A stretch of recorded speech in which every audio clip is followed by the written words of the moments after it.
Hi, my name is Mike and welcome back to the shop. This is episode number 8 of the Scratch Build series. In this episode, we are taking the wing cores that we have just gotten out of the vacuum bag and applying the 3/4 inch triangle stock to the leading edge and the 1/2 inch triangle stock to the trailing edge. Now, a couple of things we're going to have to do to the trailing edge before we can 5-minute epoxy that triangle stock on. We will have to cut some slots with a hot wire. We'll just heat it up with a cigarette lighter or a torch or something like that. It doesn't have to get real hot at all. And we'll make some slots to fit some small balsa blocks into. And that's going to help us out later on when we're putting our robot style pin hinge in here. We want just a little more meat for that pin hinge to set down. And I'll put some still photographs in the video when I'm edited so you can see that better. Plus, when we're doing it, you'll see what's going on. So I like to put 5 of those pin style hinges on each wing side, each wing half. So we'll space those out through here, and I generally put like a 1 1/4, 1.5 inch little balsa block down in the foam. And I have made these are called storyboards. It's just a piece of hardwood that no telling how many wings I've made using this.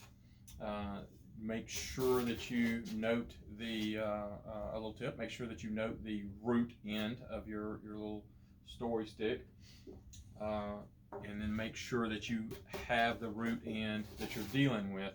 Obviously, this is the tip, not the root end, because there's no wing socket there. So this would be the root end. And I can't tell you how many times I have measured from the wrong end and put my hinge holes in the wrong spot and then had to go back and redo it. So, all right, so I've cut out some little pieces of balsa strip. I think these are inch and a half long.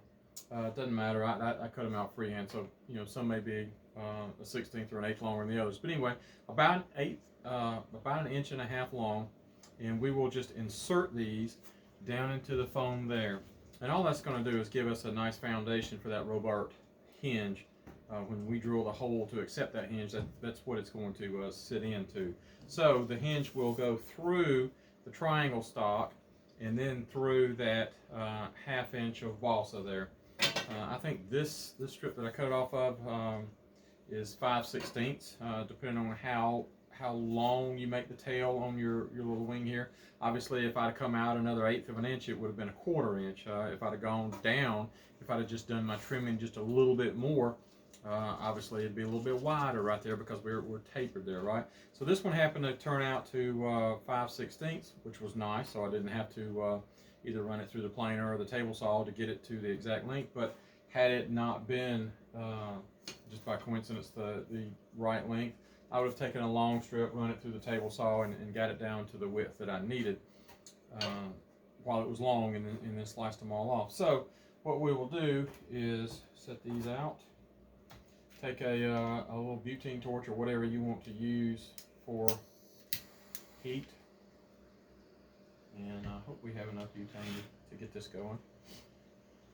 And I have taken just a piece of either 440 or 256, this one happens to be 256, rod, and put a little L on the end of it, probably 3/4 or an inch long. And I like to turn the dust collector on. You want to use good ventilation if you don't have a dust collector or something like that, so that you're not breathing this melted foam, the smoke coming off this melted foam. So it doesn't take long at all to heat that up. We don't want it real hot. It just takes just a second, and I will pull in for a zoom in just a minute. It just takes just the tiniest touch to melt us a little hole for that piece to fit in, and then it will just slip right down in there. So I'm not quite deep enough. I could probably go another 1/16 or 1/8 of an inch. Doesn't take much.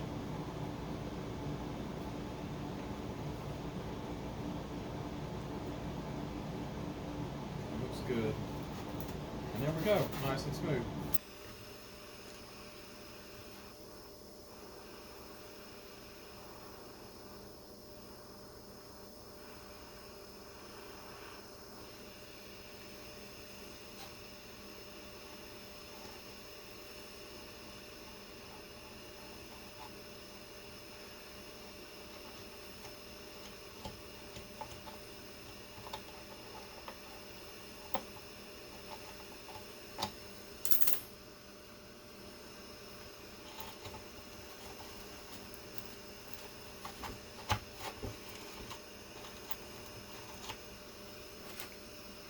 not quite long enough for that one. So we'll make it about an 1/8 inch longer.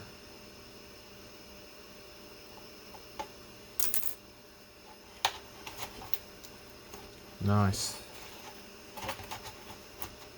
Looks really good. All right, so I have mixed some 5-minute epoxy with some micro balloons. You can see how thick that is, and it's super lightweight. And we'll go ahead and put some in each of these holes right quick, because this is 5-minute epoxy, so I'm having to move pretty quick. I would recommend your first time doing this to use 30-minute epoxy, just so that you're not under the gun as much, because once this epoxy gets the micro balloons mixed into it, you've gone to the trouble to stir the micro balloons, you don't have a lot of time to be messing around. It starts to kick pretty quick.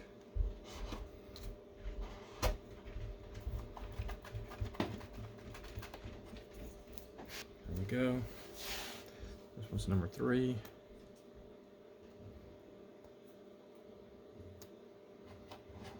I have numbered these because each one of them got a little bit longer or a little bit shorter than the other. All right, so there we are. We'll let that dry, and then we'll trim it up and do the leading edge. All right, so about 15 minutes later, our 5-minute epoxy is cured up good enough that we can run it through the table saw. And I have taped the core back in the wing core back into the husk, and I've made sure that it's lined up good on the leading edge side, or at least the husk is not going to hold the wing core away from the fence. In other words, I want to make sure that the wing itself is up against the fence good. And I have set the fence where I can trim off maybe a 32nd, maybe a 1/16 of an inch right there. Blades run all the way up the top. Of course, I'm not running a blade guard, so be very, very careful in running your table saw.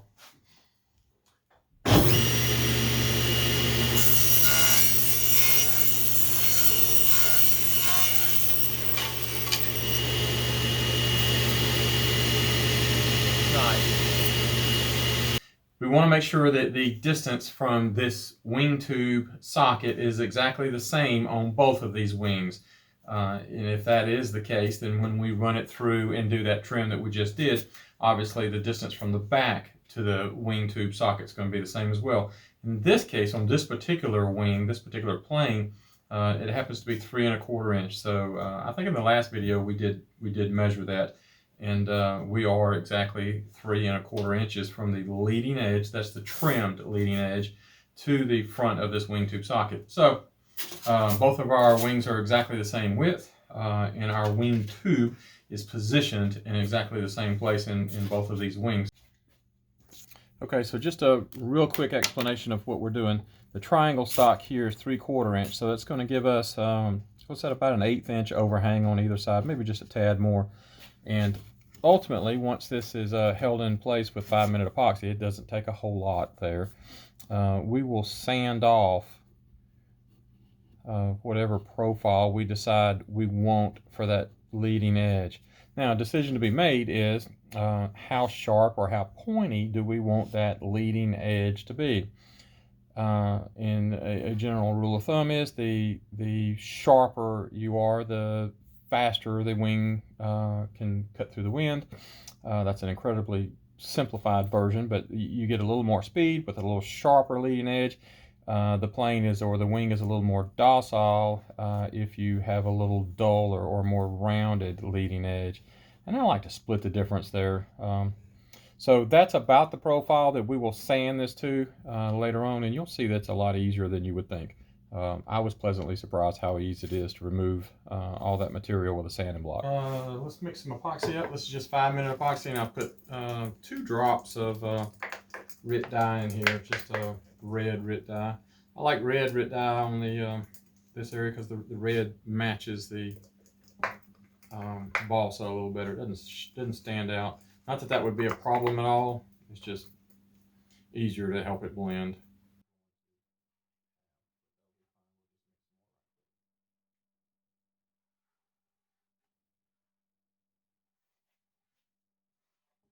All I'm doing is just wetting this surface.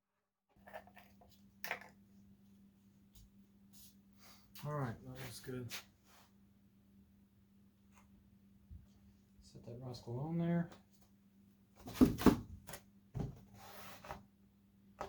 And I'm going to ditch the gloves with the epoxy on them. Take my tape.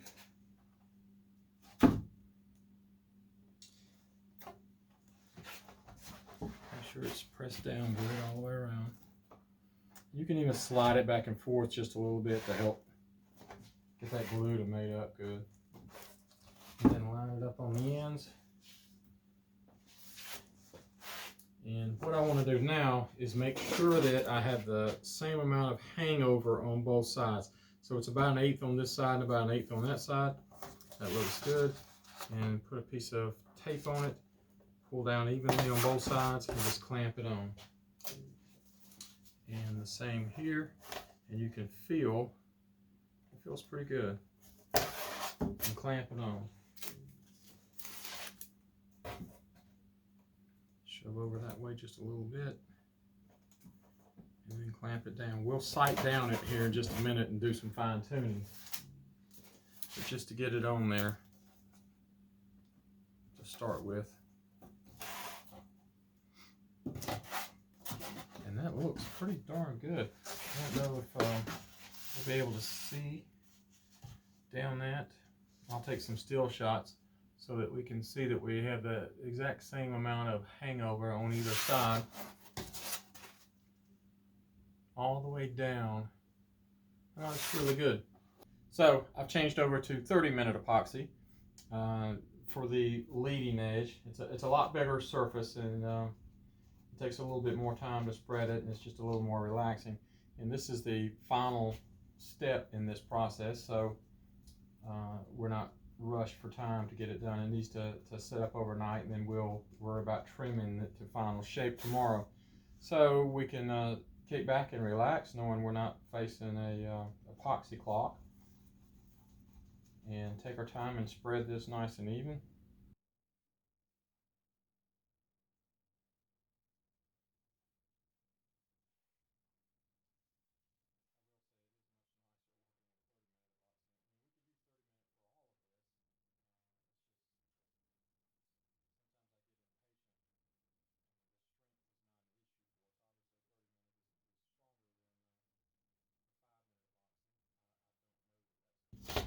And you can feel with your fingers and get pretty darn close to equal hangover on either side. That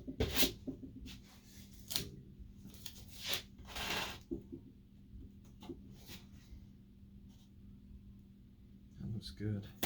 And you can look down, you see the center line going down the center of our core there, and my triangle stock is right over the top of it. So we're dead on. Like I said, it's a lot easier to get this thing aligned than you would think. And then just pick it up, look down the right side, make sure it's even, it's not coming in and out. Look down the left side, it looks real good. Maybe just a little bit of shift in the middle, over to the left. Man, that looks good. All right, so we're ready to shape the trailing and leading edge, and we've got a sanding block here. The most important thing to remember with a sanding block is don't sand too much with this very coarse sandpaper. This happens to be 60 on this block, which I think is a good starting point. It takes a lot of meat off very quickly, and you'll see here in just a second that it literally only takes a couple seconds to get that shape down, at least the preliminary shape done. Getting most of this waste out of the way, the obvious waste out of the way. So with 60 grit, it's very quick, if you can see that. And a couple of tips if you're not used to sanding or sanding blocks a lot. Make sure that you're running parallel with the surface. You don't want to obviously gouge the surface because this is 60 grit. And you don't want to reshape or shape too much out there. Right now, all we're doing is taking this lip off. This right here. So basically get in line with the profile of the wing and just drag this way. Don't drag that way because this coarse sandpaper can grab some of that balsa and pull it off. Pull this way and you won't tear it off. So be careful that you don't scratch the wing, and literally just take a couple of very light swipes right there and pull that off. And we'll move to a finer sandpaper here in a little bit and clean that up.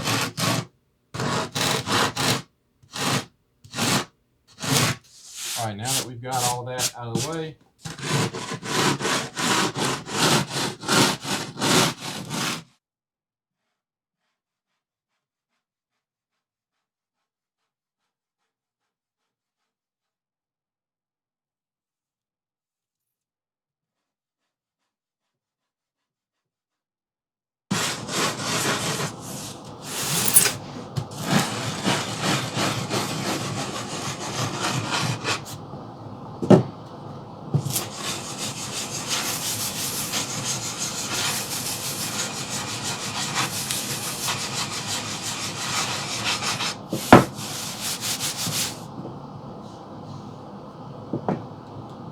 we have just rough shaped this with the 60 grit, and now I've got 100 grit on the other side of this block. And what we're going to do now is use a circular motion. We don't want to keep going straight because we'll dig holes or a trench. We don't want to do that. So nice circular motions. We're laying flat on the surface here, not cocked up, not a lot of pressure there. As flat as you can get it. Now we will ride up in here, maintaining this circular motion so that we can clean all of this. And what we want to do is get this profile exactly the same shape as this. So it'll be just an extension of what we have sheeted here. And we have areas where there's epoxy. We'll just go down and try to minimize that little seam right there where that epoxy is. This right here will eventually fade away as well.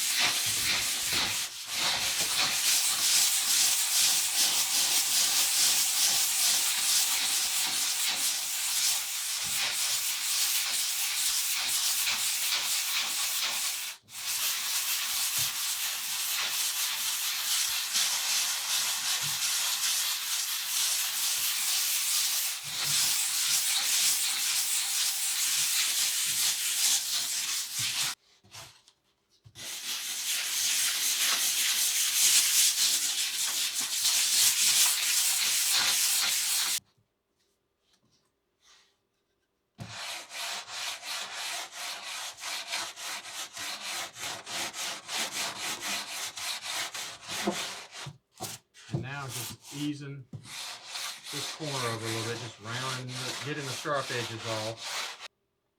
Again, this side looks perfectly straight. This side looks like it bows in. So I will very gently touch it here with the 100 grit.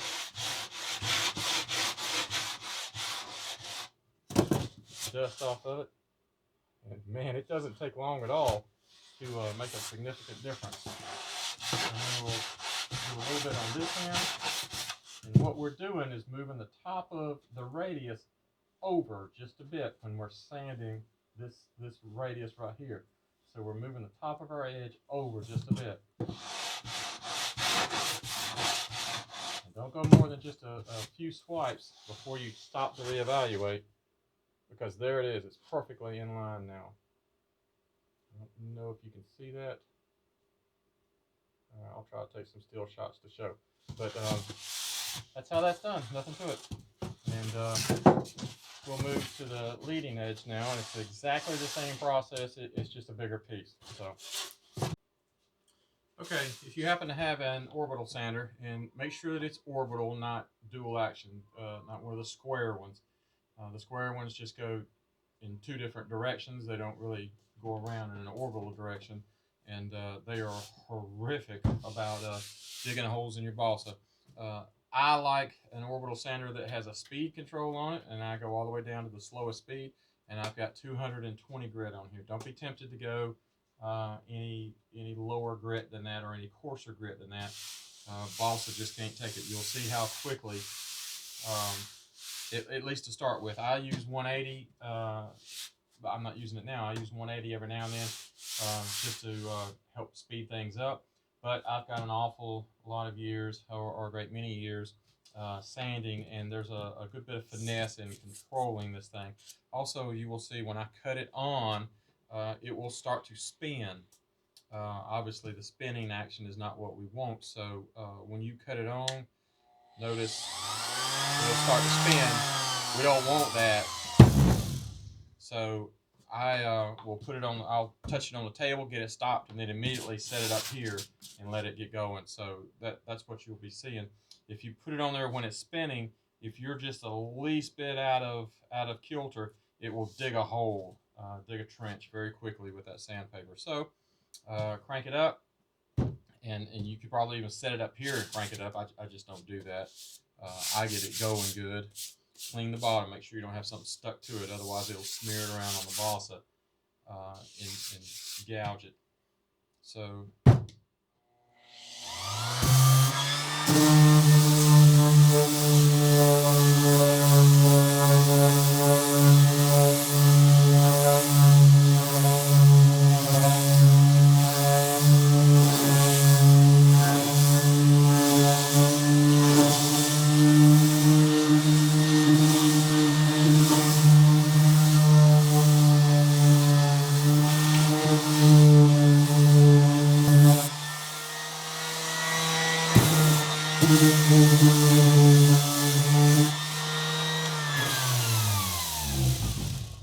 and that's very nice. It's very smooth. I don't have any ripples or anything like that. And like you saw, it's easy enough to do with a sanding block. It's just a little bit quicker if you happen to have a sander, dual action sander, or excuse me, an orbital sander. But as you've seen, there's nothing at all wrong with doing it with a sanding block, and it doesn't take that long at all to do. So let me sand this side, and then we will finish our profile. And you can see it's starting to come to shape right here. Of course, we haven't done this side yet, right? So you see how I'm following the contour real nice on that side, but I still have to take a good bit off right in here. And it's going to turn out very well. A little bit back here and a little up there. So we're very, very close.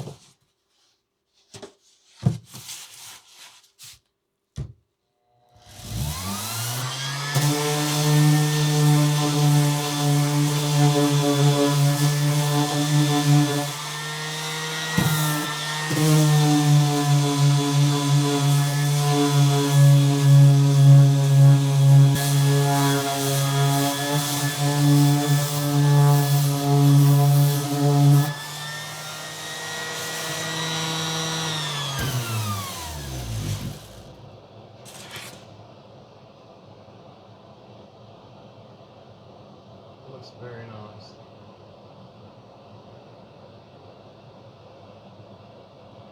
Nice and straight. And it's actually easier to get the leading edge straight because the two edges come together, the two radius come together a lot sharper point. So if you are following the radius on both sides, you'll meet in a natural centered area. So what we're going to do now is take some of this off, because we don't want a leading edge that's that sharp. We want to come down a good bit. So I'm going to put it in the mount.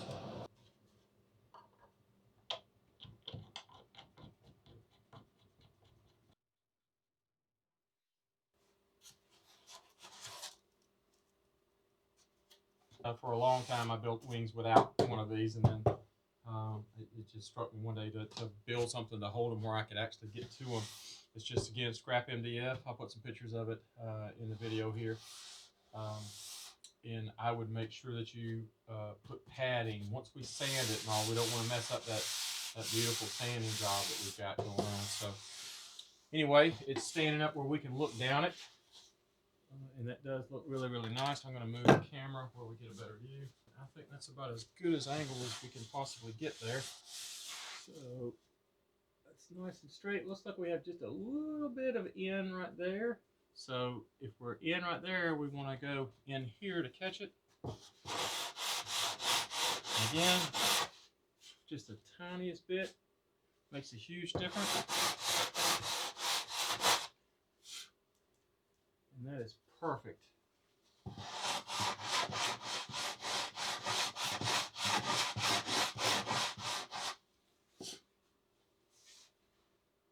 And that is dead on perfect.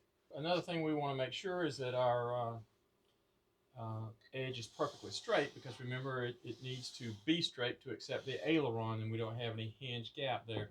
So I just take a straight edge, put it across there, and that looks pretty darn good. So it may be just a tad high in the center, not enough to really worry about, but for the purpose of this example, we'll bring it on down.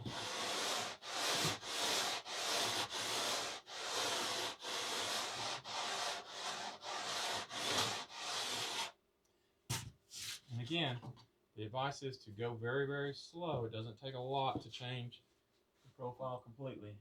And that looks very, very nice. See, we have no gap all the way from one end to the other. Look and see if we can actually.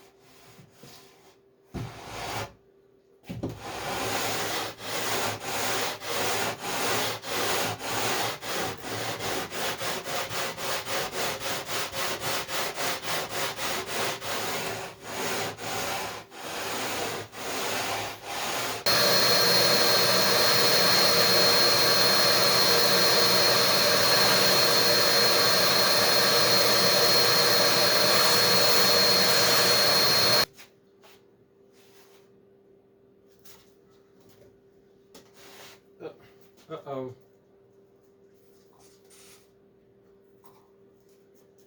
Thank you, baby.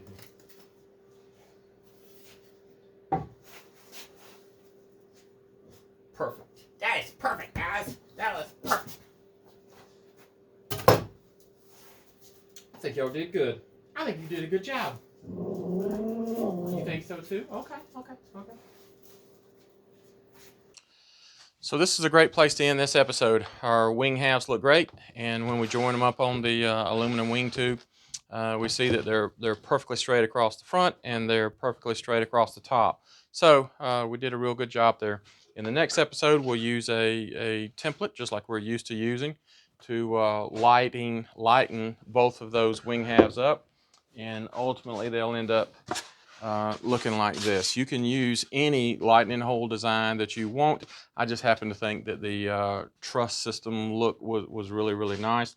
I've seen guys do a honeycomb type of look there. That is very, very cool. I just haven't yet wanted to put that much work into making a template, but it would be very, very cool to see and do. I may do that in the future. At least now, this is the one that I'm using. You can, again, make that whatever you want. It could be circles, diamonds, whatever you wanted to put up there. And then, of course, the aileron is there. We'll put the ailerons together in a later episode. So, like I said, in the next episode, we will work on real quickly. I'm not going to build the whole template, but show you what you need to know about this template here. Again, it's very easy to make those, and we'll do that in the next episode. There's a little bit of house cleaning that I wanted to get to, administrative work right quick while we're at the end of this episode. Surprisingly and pleasantly surprising, there have been a lot of guys all over the globe that are now using this project to build their own planes, and that is the exact intent, or that was my exact intent to begin this project. I am shocked pleasantly again about how many people are actually building planes, and I've got to say, in some cases, I'm kind of jealous of their jigs and templates. They look a lot better than mine. There's some guys out there doing some really, really nice work, and so far their fuselages are looking very, very good, and they've actually started on wings too. And there's a lot of correspondence going on so far on the YouTube comment section, which is very cumbersome. And I've been talking to a lot of people on email, and even talked to some folks on the phone, which is very, very nice. but there are getting to be a lot of people, and it seems that we need a more friendly place, or at least conversation friendly place to have that correspondence and exchange of ideas back and forth. I haven't quite figured out exactly where to do that yet. Some guys out there may know of a forum. I'm not a real tech guy, so I really don't know exactly what the best way to do that would be. Meantime, while we're making those decisions, I have created a Facebook group page, and it is called Foam Core RC Plane Builds and Repairs, because we actually do some repairs too, and I want to make sure that those repair short video clips and instructions are not left out. So Foam Core RC Plane Builds and Repairs is a group. You're welcome to go there and check that out and provide pictures of photographs, videos of status updates on your projects. And that'll give us a place where we can answer questions and work out any issues that any guys anywhere across the globe are having in their builds. So, having said that, I will see you in the next episode where we start cutting the lightning holes.